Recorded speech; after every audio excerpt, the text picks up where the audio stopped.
learn like a pro. Welcome to The Explainer. You know, when you first look at an electrical diagram, does it ever feel like you're trying to read an alien language?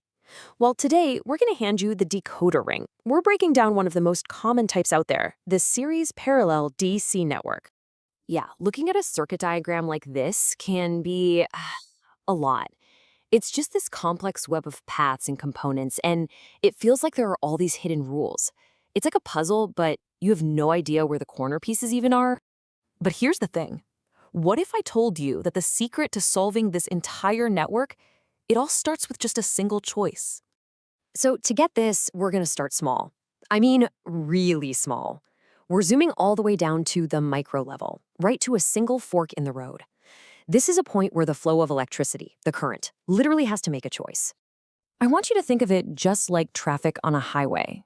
You've got this stream of current, and it reaches a junction where it has to split.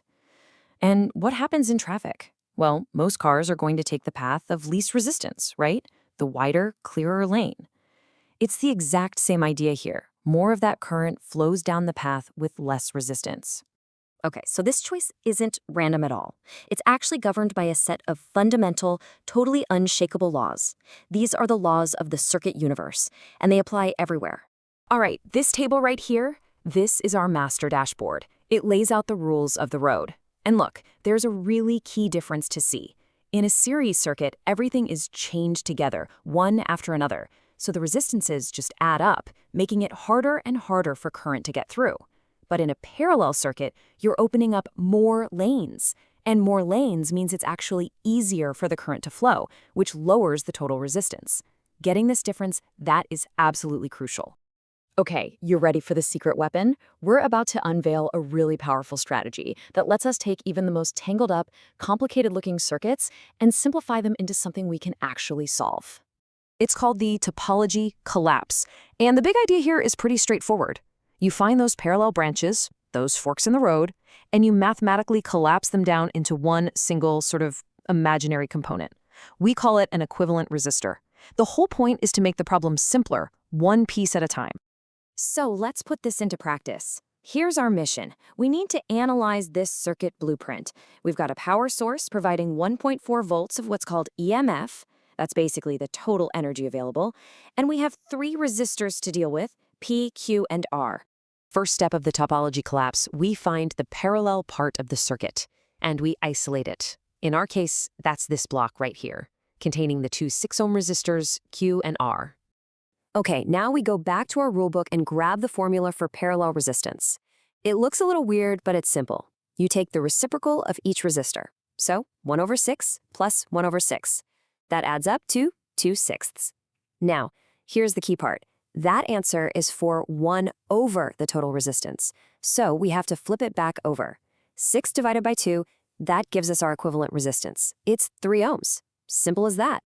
And just like that, boom, that's the collapse. We've taken those 2 separate paths and transformed them into a single, much simpler component. See how much easier the circuit map is to read already? All right, now that we've simplified the layout, we can start solving for what we call the global numbers. These are the big picture values for the whole system. Let's see how our new, simpler blueprint makes this possible. Step 1, we calculate the total or global resistance. Our original 4-ohm resistor, P, is now just in a simple series with our collapsed 3-ohm block. And the rule for series is easy, right? You just add them up. 4 plus 3 equals 7 ohms. That's the total resistance for the entire circuit. And would you look at that? That whole complicated network we started with, it's now boiled down to its simplest possible form. We've got a single 1.4 volt source hooked to a single 7-ohm resistor. That's our macro view. So now that we have the total voltage and the total resistance, we can use the most fundamental rule in all of electronics, Ohm's law. Current equals voltage divided by resistance. So we just plug in our numbers, 1.4 volts divided by 7 ohms, and we get 0.2 amps. And that right there is the total current leaving the battery. Okay, now the fun part. We start working our way backward, from this big macro view down to the nitty-gritty details.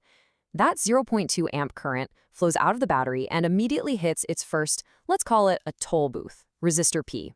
We use Ohm's law again, but this time to find voltage. We multiply the current by the resistance, and that tells us that getting through P costs 0.8 volts. That's what we call a voltage drop. It's the energy that gets used up. Now, this is so important. We started with an energy budget of 1.4 volts. We just spent 0.8 of those volts just to get through resistor P. So what's left? Exactly 0.6 volts. And that remaining voltage, that's what's available for the entire parallel block coming up next. And this is where we need to remember our rules for parallel circuits. It's a big one. Every single branch in a parallel circuit gets the exact same voltage. So that 0.6 volts we have left, it gets applied equally to resistor Q and to resistor R. Okay, last step. Let's follow the current itself. Our main stream of 0.2 amps arrives at that fork in the road, and it has to split.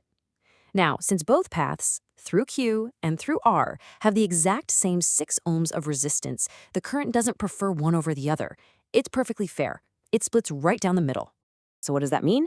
It means 0.1 amps flows down the path through Q, and the other 0.1 amps flows through R.